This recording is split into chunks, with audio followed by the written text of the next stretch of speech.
സ്വകാര്യ നഗരസഭ നൽകും. അങ്ങനെയാണ് ഇവിടെ നേരത്തെ ഒരു ഓടിട്ട ഹെൽത്ത് ഇൻസ്പെക്ടർ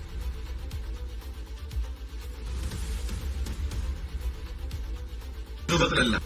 ഇതൊരു തുറന്ന സ്ഥലം, ഇത് പാർട്ടീഷൻ ചെയ്ത് ഇതൊക്കെ ഞങ്ങൾ ചെയ്തിട്ടാണ് ഇങ്ങനെ ഒരു ഓഫീസാക്കി ഇതിനെ മാറ്റിയത്.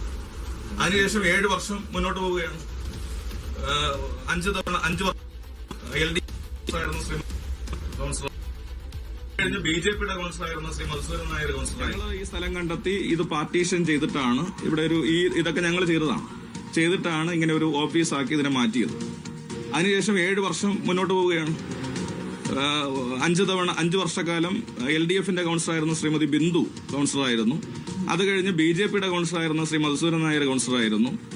അപ്പൊ ഇത്രയും വർഷക്കാലം ഇല്ലാത്ത അസൗകര്യവും ബുദ്ധിമുട്ടും എന്താണ് MLA ഇവിടെ തുടരുന്നതുകൊണ്ട് മാഡത്തിനുണ്ടാകുന്നത്? അപ്പൊ ഞാനിപ്പോ എന്നെ നേരിട്ട് കണ്ടപ്പോഴും ചോദിച്ചതാണ്. അവിടെ കൌൺസിലർ ഓഫീസ് പ്രവർത്തിക്കുന്നത് കൊണ്ടോ ഇവിടെ MLA ഓഫീസ് പ്രവർത്തിക്കുന്നത് കൊണ്ടോ ഒരു തകരാറും ഇതുവരെ സംഭവിച്ചിട്ടില്ലെങ്കിൽ സംഭവിക്കാനും പോകുന്നില്ല. കാരണം രണ്ടുപേരും ജനപ്രതിനിധികളാണ്. ജനങ്ങൾ ഞങ്ങളെ കാണാൻ വരുന്നത് വിവിധ ആവശ്യങ്ങൾക്കാണ്. അത് പറയാനും അവരെ കേൾക്കാനും ഉള്ള ഒരു സ്ഥലം ഇവിടെ ഒരുക്കിയിട്ടുണ്ട്. കൌൺസിലറെ കാണാൻ വരുന്നവർ MLA ഓഫീസിൽ കയറിയതെന്ന് പറഞ്ഞ് ഞാൻ വേറെ ഇറക്കി വിടാൻ പോകുന്നില്ല. അല്ലെങ്കിൽ MLA കാണാൻ വരുന്നവർ അപ്പുറത്ത് പോകുന്നതുകൊണ്ട് ഇതുവരെ അങ്ങനെ ഒരു സംഭവം ഉണ്ടായിട്ടില്ലല്ലോ. ശ്രീലേഖ പറയുന്നൊരു കാര്യം, താങ്കൾക്ക് അത് കൌൺസിൽ അത് നിയമപരമായിട്ട് കൈമാറിയിട്ടുണ്ടോ എന്ന് അത് രേഖകൾ പരിശോധിച്ചാൽ മാത്രമേ മനസ്സിലാവുകയുള്ളൂ. അതായത് നിയമപരമായി കൈമാറുന്ന സംശയം കൂടി ഉണ്ടെന്നാണ് പറയുന്നത്. ഈ ഒരു കരാറുണ്ടാവാനുള്ള സാധ്യതയില്ല എന്ന് കൂടി ശ്രീലേഖ പറഞ്ഞു. അത് നമുക്ക് കോർപ്പറേഷൻ ഭരണസമിതിയുടെ ആളാണല്ലോ, സ്വാഭാവികമായിട്ടും അതവിടെ പരിശോധിച്ചാൽ മനസ്സിലാവും. അപ്പൊ ഞങ്ങൾക്ക് കൃത്യമായി കൌൺസിൽ ഡിസിഷൻ ഉണ്ട്. അത് പ്രകാരം വാടക നിശ്ചയിച്ചിരുന്നത് കോർപ്പറേഷനാണ്. ആ വാടക നമ്മൾ അടച്ചിട്ടുമുണ്ട്.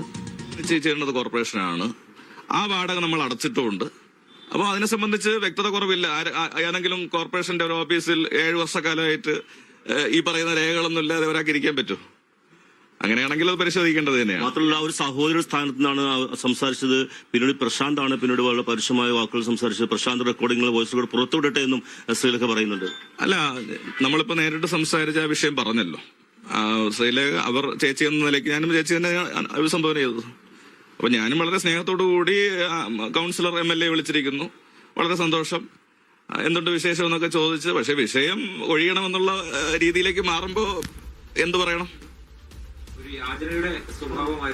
അല്ല, അതാണ് ഞാൻ ചോദിച്ചത്. ഇപ്പൊ യാചന സ്വീകരിച്ചുകൊണ്ട് നാളെ തന്നെ ഞാൻ പെട്ടിയും പ്രമാണം എടുത്തുകൊണ്ട് ഇവിടെ നിന്ന് പോണോ എന്നുള്ളതാണ് എന്റെ ചോദ്യം. മറ്റൊന്ന്, താങ്കൾ MLA ആണ്. താങ്കൾക്ക് ഈ മണ്ഡലത്തിൽ എവിടെയെങ്കിലും സ്പേസ് കിട്ടും. പക്ഷെ കൌൺസിലർക്ക് ഇവരുടെ വാർഡിൽ മാത്രമേ സ്പേസ് ഉണ്ടാവുകയുള്ളൂ. അതുകൊണ്ട് ആ ഒരു ആവശ്യം കൂടി അവർ പറയുന്നത്, ആ ന്യായം കൂടി പറയുന്നുണ്ട്.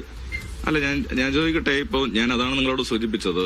കഴിഞ്ഞ 10 വർഷവും കൌൺസിലർമാർക്കില്ലാത്ത പ്രയാസം ഇപ്പോ എങ്ങനെ വരുന്നു? അവിടെ കൌൺസിലർ ഓഫീസും ഇവിടെ MLA ഓഫീസും പ്രവർത്തിക്കുന്നത് കൊണ്ട് വിവിധ രാഷ്ട്രീയ കക്ഷികളുടെ ആളുകൾ ഇരുന്നിട്ട് പോലും ഒരു പ്രയാസവും ഇതുവരെ ഉണ്ടായിട്ടില്ല.